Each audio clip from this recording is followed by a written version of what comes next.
Chinese students and graduates are desperate for decent jobs, and it's turning them into both victims and perpetrators in schemes involving Chinese crime syndicates and cosmetic surgery. Welcome to China Uncensored. I'm Chris Chappell. Summer is at an end, and in traditional Chinese culture, that marks the coming of a ton of national and regional customs. Many of these have to do with indulging in various types of seasonal foods like red beans, peaches, and the fruit of the dragon's eye tree. But for China's most recent batch of graduates that are coming out of the summer with fresh degrees in hand, there might not be much of an appetite or budget for food traditions this year. The number of new graduates this summer hit a record-setting 11.79 million. And it used to be that having a university education on your resume was a surefire way to find a job in China. In fact, well into the 1990s, university students were literally guaranteed jobs by the state. Which makes sense, since being guaranteed a job by the state is kind of how communism works. That's their whole thing, that and never being successful. And until recently, there was a widely held belief that fresh graduates would have the luxury to choose which industry to work in and what city to live in. But the situation is desperately different today. These days, Chinese cities have reported that only 40% of new graduates are finding employment. The job market for young people in China is so bad that youth unemployment reached a record-setting 21.3% last summer, right before Chinese authorities announced they would stop publishing youth unemployment numbers, and then started up again with a new method that put the unemployment at under 15%. Communism at its finest and most predictable. But even equipped with a new method, the official youth unemployment has started to creep back towards last year's high. To avoid the lackluster job market, Chinese graduates are postponing their final graduation by instead enrolling in postgraduate studies, which has led to a spike in the number of candidates for postgraduate studies in recent years. It's like how during the Vietnam War, a lot of college students in the US kept enrolling in more classes to avoid getting drafted. The Chinese job market is so bad right now, it's their Vietnam. Others have had to abandon their career dreams to take temporary government jobs instead, settling for less than half the salary they expected to start off on. And some have simply given up, opting to return to their hometowns instead, to live as full-time kids with their parents. The growing number of young and struggling job seekers has given rise to a new social media phrase to refer to this group: rotten tail kids. The phrase is a parallel to rotten tail buildings, which describes the millions of homes that have been left unfinished and without purpose since China's property market tumbled in 2021. But rotten tail kids can't simply wait around for better economic times so a construction crew can come finish them. They have to eat. And for many, they can't simply live off their parents or settle for a low-paying government job either. Desperate times call for desperate measures and some pretty crazy strategies for making a living.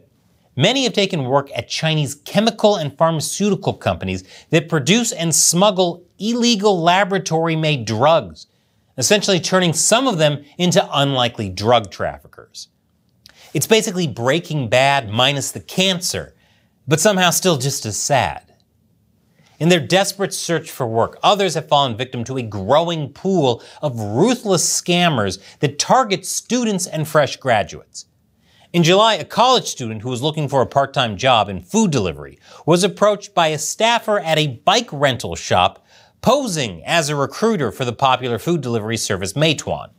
The staffer reportedly told the student that he would be able to make tens of thousands as a delivery courier and was able to convince him to sign a year-long contract renting an electric bicycle as a mandatory prerequisite for starting the delivery work. The student subsequently got a job as a courier, but soon found out that the pay did not reach tens of thousands. He still needed to pay the rent on the bike, though. At least with multi-level marketing schemes, there are multiple levels. This is just, you got scammed and we're not even going to pretend there's an elevator in here.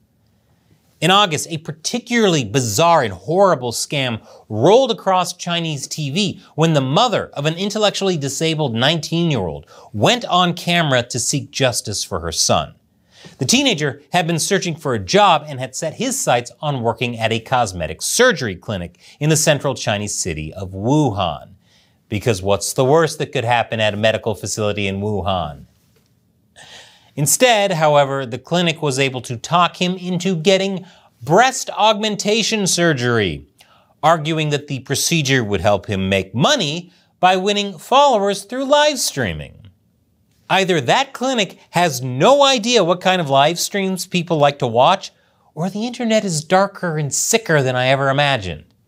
The clinic even convinced him to take an around $4,000 loan to pay for the surgery.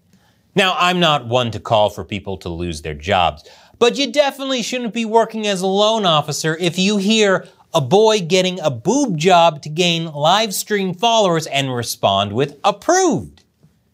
The mother was able to intervene and manage to get the loan canceled, but by then the surgery had already been done.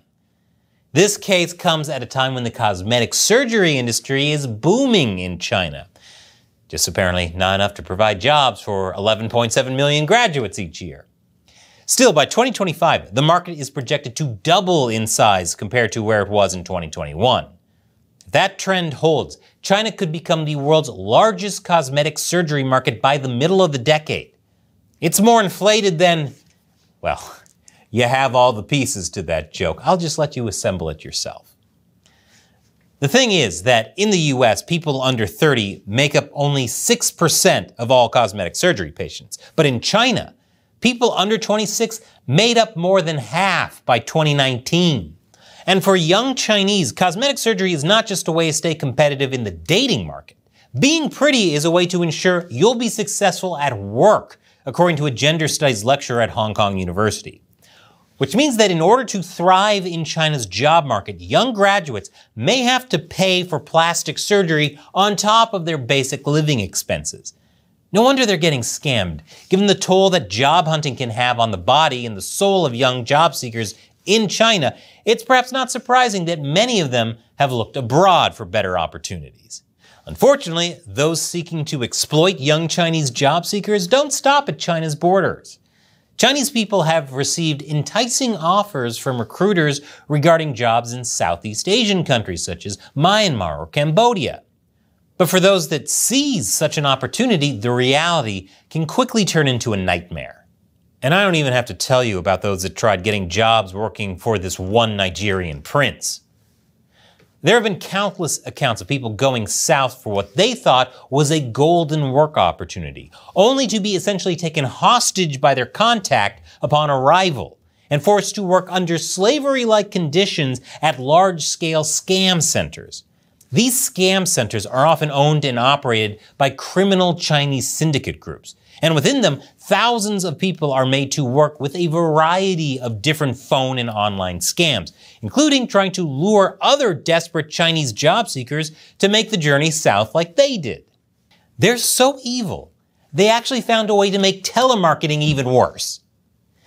These operations have sparked such widespread concern in Chinese society that a movie about the topic called No More Bets was released in the country last year. In it, 2 Chinese people end up kidnapped and forced to work in a scam center in an unnamed Southeast Asian country, after initially being lured by attractive job offers, not to be confused with job offers for the attractive. But recently, Chinese syndicates don't even need to resort to this type of coercion to get people to work for them. Instead, according to the Chinese authorities themselves, there has been an increase in Chinese graduates with advanced college degrees voluntarily joining up with the syndicates. Working for a criminal organization as a recent graduate was most likely not the graduation dream. But for many, it's probably better than the alternatives, including being stuck with a shady bicycle loan or a pair of out-of-place silicone breasts that you never wanted. For those distressed job seekers trying to hold out until better times arrive, there unfortunately doesn't seem to be much good news on the horizon. Reportedly, the Chinese economy will struggle to hit this year's official growth targets, and the country is having a hard time transitioning to the kind of economy that can provide the high-skilled jobs that its many graduates have hoped to secure with their studies. Those desirable industries that might have been able to boost this transition, like the green energy sector or the tech sector, have either been subjected to crackdowns at home or tariffs abroad, or both. And there isn't much help coming from the Chinese political elite either. Chinese leader Xi Jinping has been calling on Chinese people to struggle and told young people to embrace hardship. Seeing them willingly becoming slaves has got to make him think, attaboy. Other officials have told Chinese graduates to forget about their university degrees and take up jobs in the factories instead. Plans have even been announced for sending tens of thousands of young people to the countryside. It'll be just like Stardew Valley. There were a bunch of forcibly displaced youths with broken hopes and dreams in that game, right? That comes after Xi Jinping last year called on young people to revitalize the countryside, a step that Chinese state media called a major task in realizing the great rejuvenation of the Chinese nation, Xi's grand vision. And I'm sure the youth can't wait to let the government use their ambitions as fertilizer for what I'm sure is a sound plan with no chance of failing, like virtually every other aspect of life in China. Telling China's university graduates to go to the countryside to do farm work or manual labor in the factories doesn't really sound like a country getting ready for the next level of greatness. Instead, it sounds more like an echo of Chairman Mao's Great Leap Forward from the 1950s, which he launched to boost agricultural and industrial outputs by basically reordering Chinese society. A plan that went great, by the way. That's one way to reduce your carbon footprint. Fast forward to today, and it seems that China is in real danger of dropping its best educated generation on the floor because there simply aren't enough high-skilled jobs for them. This is a disaster for the Chinese graduates whose hopes and dreams of a job that fits their qualifications might never be realized unless they're able to safely secure work somewhere else, perhaps.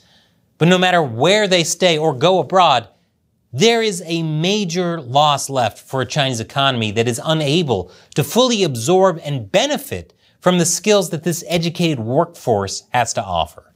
As far as I can see, there really is only one side that stands to benefit from the current situation, and that is the scammers and the Chinese crime syndicates. Maybe living at home and being a forever kid isn't so bad after all. And I would be forced to move back home with my parents if it wasn't for the amazing support of everyone who contributes to China Uncensored on Patreon. YouTube has been shadow banning us hard for years. The only way I've been able to keep the show going is with your support. All it takes is $1 an episode on patreon.com/China Uncensored. You can also set a monthly limit, so you could even give just $1 a month. Whatever you can give is a big help. And as a thank you, I'll answer your questions at the end of these episodes. Today's comes from Jay. Is anyone on the China Uncensored team an adherent of Falun Gong, or does it only keep appearing on the show because of how often the CCP threatens and oppresses it? A kind of Streisand effect. I don't know enough about Falun Gong to make any kind of value judgment myself, but I've seen the occasional CCP shill in the comments section accuse you of being members, as if that's a bad thing. Great question, Jay.